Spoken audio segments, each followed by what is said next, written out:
it's time for the big interview, and I have none other than the very own, the biggest, the one and only national organizer for the NPP, Nana Boakye. Good morning, Nana. Good morning, Rosalie. How are you? Oh, I'm good. I'm good. How are you too? I'm fine, thank you, and thank you so much for coming this morning. Yeah, this is my first time, and I'm privileged. Yeah. Yes, for you hosting It's your me. first time. How we wish we had you earlier, but it says better late than never. That's fine. Yes, and so it's good to have you here. And you know, most people see Nana Boakye, big man, so difficult to approach. We don't know how to come talk to you. Are you that difficult? No, I'm a simple person. You're a simple person? Yeah, really? very, very simple, yes. Very, very, very simple. Very, very, very accessible, yes. Very, very simple. Mom I think it was just yesterday, and one of the producers called and said that they wanted me here. And I knew that, I know I usually come on Joy TV, come on Adom TV, Adom FM, Asempa. So I'm a family. But then Prime, I've not been here before. Yeah. So I said, you know what, I'm going to come.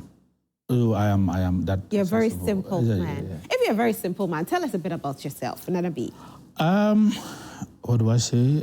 Is going to be quite broad. Okay, so I'm a politician. I'm a legal practitioner. I'm married.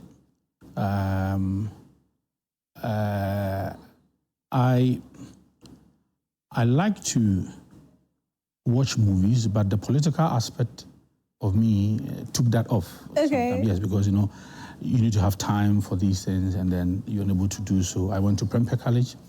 I went to Kenya University Law, and then I came to Ghana Law School, Makola. I think that this will do for now. Yes. So you're a smart man, very smart. I try to. Yeah? Yeah, I try to.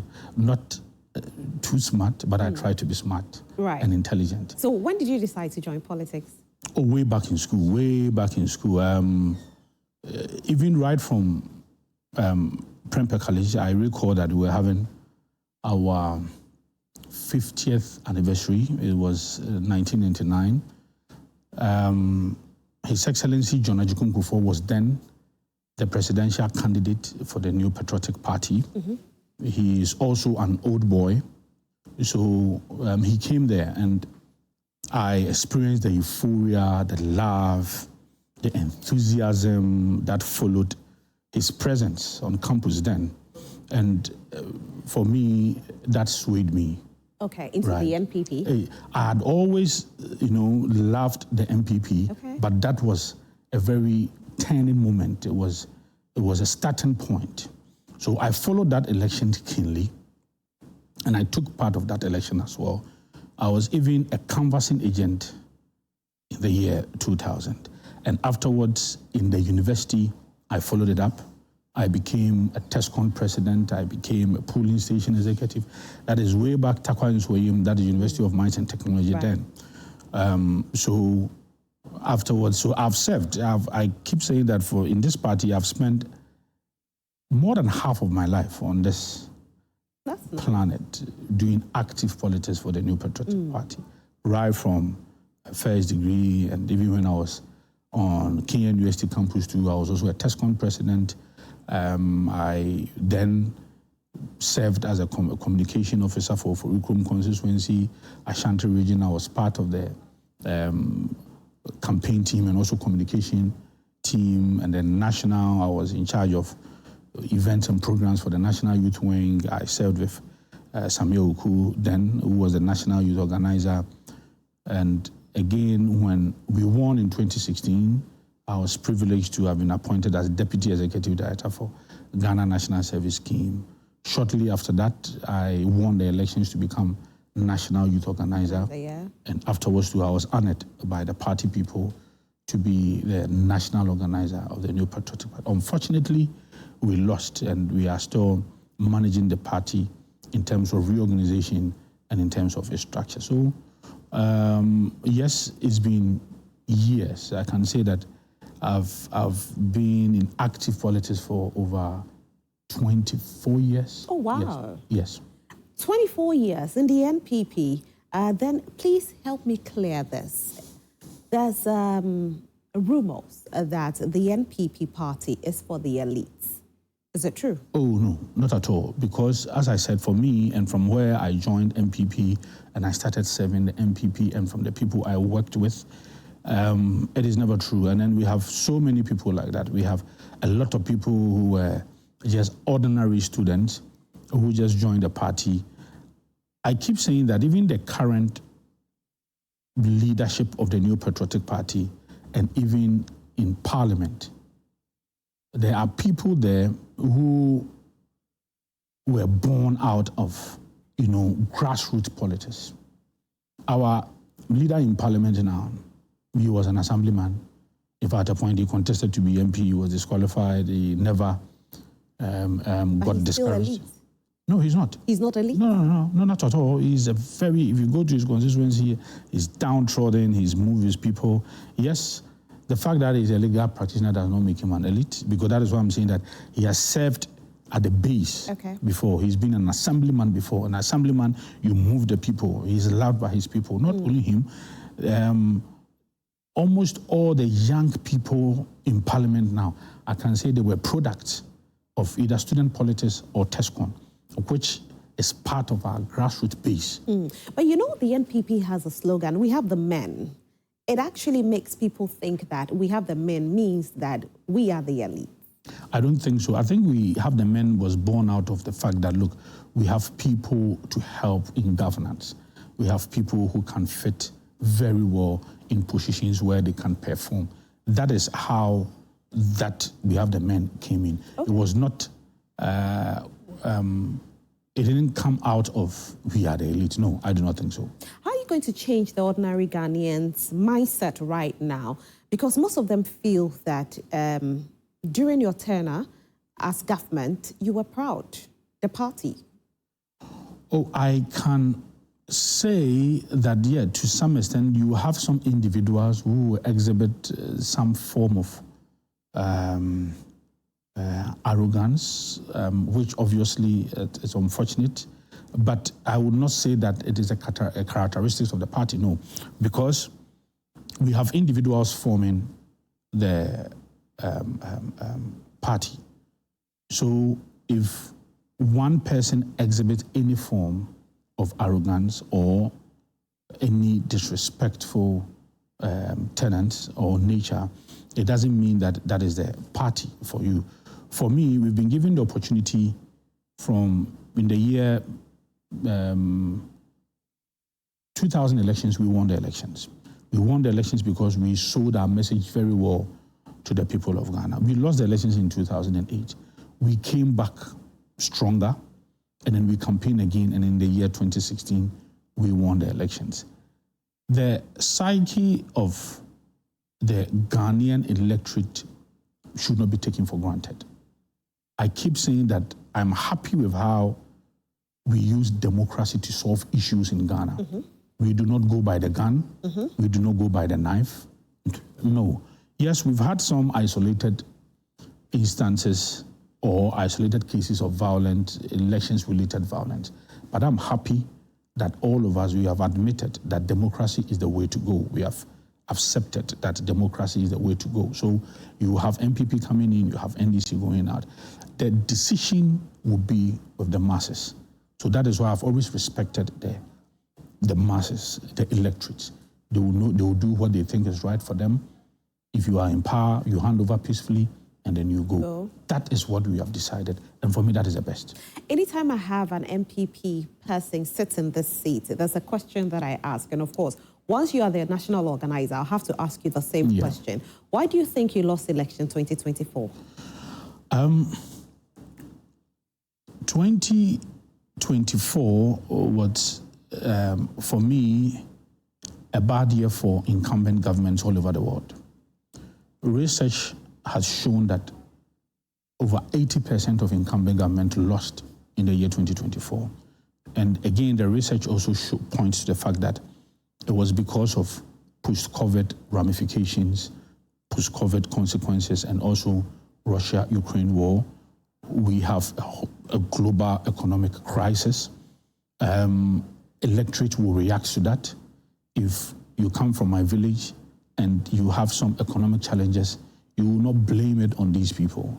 these are reasons you and I can relate to. But the downtrodden, the simple business person doing his normal trading would not countenance such an excuse. So I am of the view that, look, it was a year where all incumbent parties suffered in terms of electoral fortunes. And that also affected the NPP. So I will say that, look, yes, because of this global crisis, we had some economic problems, we had some challenges. Government had wanted to put in place some taxes. It didn't go down well with the party and the government as well, and the general party people. So these are some of the issues. I'm happy that some of the bold decisions we took at the time are the decisions that is sustaining the economy as I speak, because I'm happy that at least President Mahama would admit that he met some $9 billion reserve that is being a backbone of this economy. I'm happy government would again admit that we have almost about 30 tons of gold, which has also been a backbone of this government. So yes, we took some very, very, very hurting decisions. Recently, I heard a government spokesperson on the economy or government advisor on the economy saying that the domestic debt exchange program that was pushed by the former finance minister also helped a lot. So you would take some very, very difficult decisions because we had to go in for an IMF program, and then IMF program as part of the conditions you had to do A, B, C, D. All of this will have some impact on your people because if you don't do it, you are going to break down the economy. So we suffered from all of these things. Okay. And again, I keep saying, you see, the NDC won some massive goodwill and then they won. But some of the things, I am disappointed with them because I felt that they were going to enjoy the goodwill for quite some good time. Okay, before you go into that, I just want to find out from you, if you attribute your loss to COVID-19, part of it, right? We voted in 2020. You didn't lose power, and that was when we saw COVID-19 hitting hard. But you never lost power. I chose my words carefully. Yeah. I said post-COVID. Post-COVID. You see, if you speak to any economist, any person, you realize that the post-COVID, for instance, during the COVID era, we had to put in a lot of measures. That is when we're giving the free electricity. That is when we're giving the free water. That is when we're even giving our healthcare workers bigger incentives, the frontline workers, bigger incentives. We're giving free food. All of these things clearly will come back again after COVID. Okay. Because these were measures, because nobody anticipated COVID. But you know, when you say free, in the presence or in the eyes of my viewers right now, they'll come at us because eventually Ghanaians had to pay. No, that is what I'm saying. At that point. At that point, it was free. Yes, we had. But eventually, it wasn't. So obviously, government had to do that because for that period, we never anticipated COVID. So even the budget was read even before COVID. And you had to take all of these monies, support Ghanaians. There was a lockdown while we still had to pay people. Let's not forget one thing, Nana. I think that then Nana Boakye, His Excellency, did say that he knows how to bring back the economy and not how to bring back lives. Hence, those decisions were taken. 4 years down the line after that, we didn't see him bring back the economy, and so people felt betrayed. No, the economy was on a way of recovery. That is the more reason why we have stability now, because we've not had any major policy from this government. So are you saying that if you had retained the seat in 2024 elections, we would have felt what we're feeling now? We have done massively better, because clearly, check the figures, you see that yes, we're on a way of recovery. That is why I'm mentioning all of these things. That is why even now, government spokesperson on the economy, they are now even giving some credit to the past government for some policies they implemented which had some negative impact on the people, but then it was going to have very good outlook for the economy. Would you have repealed the e-levy? Yes, it was part of our manifesto process. Part of your manifesto. It was. But then you implemented it and you cut a cake. Oh, no, that cutting of cake thing, I think, was just a side way. But then the most important thing is that I wasn't part of it. I was not sanctioned by the party. It was not sanctioned by the government. So if anybody would do that, it was not part of it. But the party never spoke against it? Oh, we did. Myself, I spoke against it. It's on record. But what I'm trying to say is that the e-levy at a point we needed to shore up our revenue because we were struggling as a nation. Not only us, it was global. Okay. Now, e-levy was widely criticized. Initially, it was 1.5%, and then it came down to 1%, right? Widely criticized. And then I keep saying that if we implemented e-levy at 1%, and it was widely criticized, and it formed part of the basis for which Ghanaians even voted us out. NDC should not have the moral right to even implement D-levy, which is almost 9%. And that will be felt by every single person. Every single person. I mean, because for e-levy, if you do not transact electronically, you will not be deducted. But you cannot say that, Rosalind, you will not buy fuel. And it is on all petroleum products. And the effect is such that if you pay that particular tax, you transfer that tax onto the consumer. So on that basis, I keep saying that the NDC, they don't have any basis, they don't have any moral authority to even implement that. Quickly, in fact, the way they criticized electricity prices going up and water prices, I thought that they were not even going to touch it at all. Just last month, they had to increase electricity by 14%, water by 4%. That alone is 18%. They called for state of emergency on the Galamsey issues. I thought by now they should have called for state of emergency because it is worse now. And it's not even coming from we, the NPP, it's coming from TUC, it's coming from the clergy, it's coming from you, journalists, it's coming from your colleague, Rastos, who has been quite prominent and phenomenal when it comes to these matters. It is worse. Now you have a whole national security apparatus, you have military persons providing security for Galamseyers. Okay. It is worse now. So all the issues, because you are asking why we lost, so all the negative issues that were championed, that were propagated by the NDC, they are doing worse. Now they come in and they are You don't think it's Ghanaians feeling like at that time they wanted you out? Was it really NDC's message? Because at a point in time, some people felt the NDC didn't have a message, but the fact that the NPP was not managing the country the way they wanted it. That is why I said I respect the Ghanaian electorate. Yeah. They will do whatever is right for them, no matter the explanation, because somebody would say that, look, I expect government to do this, A, B, C, D, no matter the reasons you provide, that is not what the person is looking for. But it is important that some of these things that were said is also brought to the fore for Ghanaians to see. How is your party doing? Oh, we are doing so well. Obviously, we had a devastating loss, which we need to restructure, we need to come together, we need to regroup. I believe that in 2028, we'll win the elections. We'll win because I've seen what the NDC is doing now, and for me, I'm very disappointed, and I know that by the end of the year, the goodwill they had, it would have drastically dwindled. So I know what I'm talking about. Are you basing your hope to win on the NDC not being able to manage the economy well, or you are building your hope to win on you coming back as a strong political party with a very good message to the people of Ghana to vote for you? Both. We are going to win the elections because we are going to put in the needed structures early. We're going to work early. And then again, we are also going to highlight the flaws of the NDC to Ghanaians, the many promises they made, that for me, I find as failed promises. We need to highlight to the Ghanaians. Former President Mahama will not be in the seat again. They will also go through a certain reorganization as we're going through, and we're going to face them squarely. So I'm very, very hopeful that in the year 2028, NPP will come back again. Fantastic.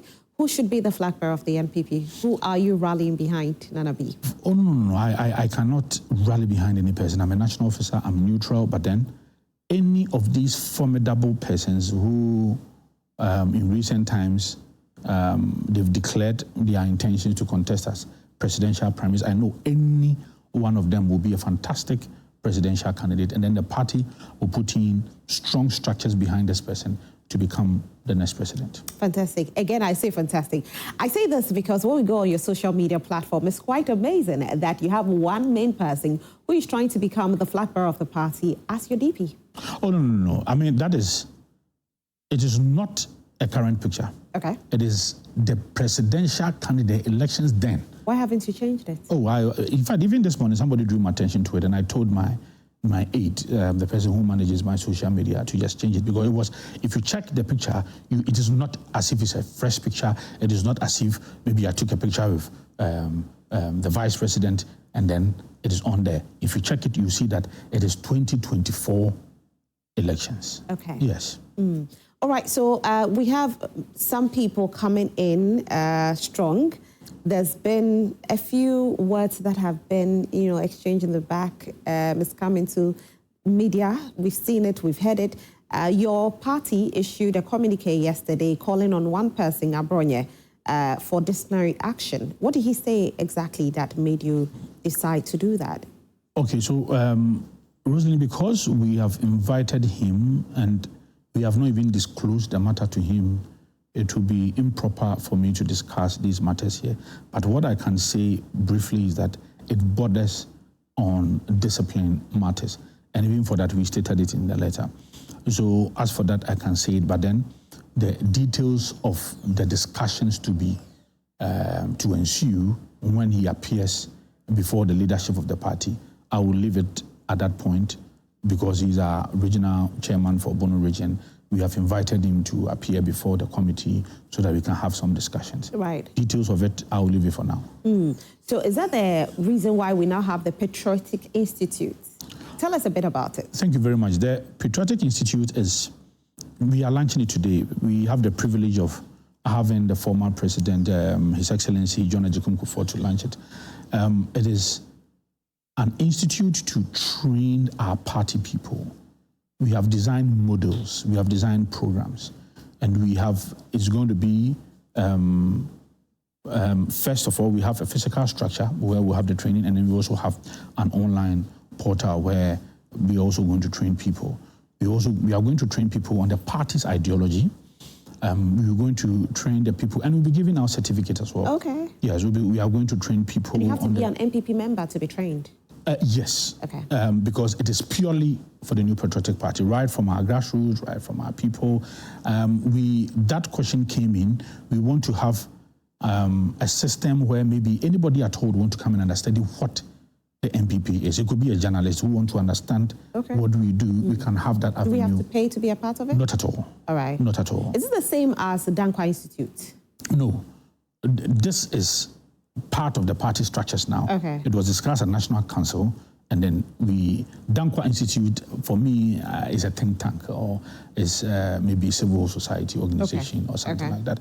This will be part of our structures where it will offer capacity building training. We will train people in political organization, canvassing, political communication, resourcing, and mobilization. There will be a whole lot of models prepared for it, and we are going to launch it today. Today at exactly 10 a.m. at the NPP headquarters, Asylum Down, Accra. So be there if you want to be a part of it.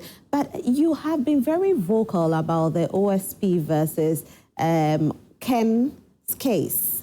Why? Why did you decide to be so vocal?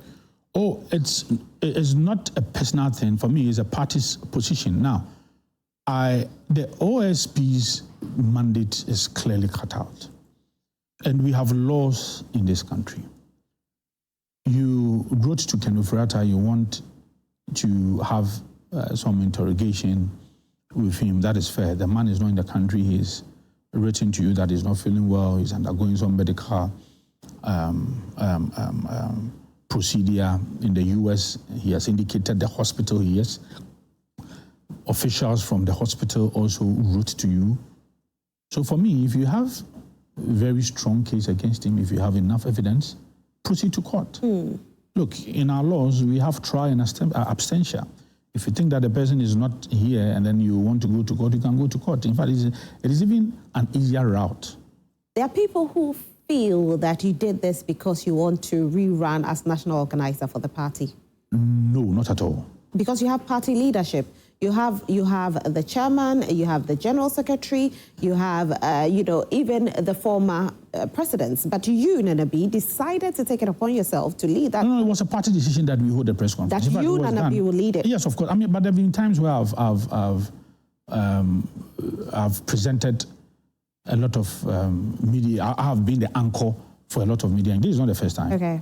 So it's not as if I am not used to it and I came in. So you're rerunning? You're rerunning? Or no, I will contest for a national position. National position. I will contest national for a chairman, national national vice chairman? It is part of the national positions. Okay. All right. We wish you the best. Thank you very much, Rosie. Are you a Christian? Thank you very much. Yes. Where do you fellowship? Anglican. I'm an Anglican. Anglican? Yes. You listen to gospel music? Yeah, a lot. I mean, I have favorites. Even there's...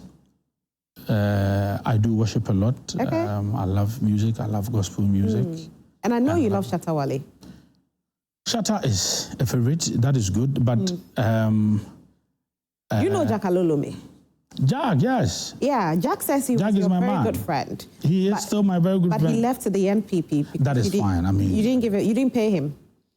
He performed for the NPP and the NPP didn't pay him. I don't know about that. That's what he said. He said you invited him. Me? Yes. Mention my name? Yes. Oh, no. You didn't invite? No, not at all. Okay. But do you know about that story? I don't know about that story, but Jack is a very good friend of mine. Okay. I'm surprised. I don't know where... He said he went to perform for NDC. 5 minutes, they gave him 20,000.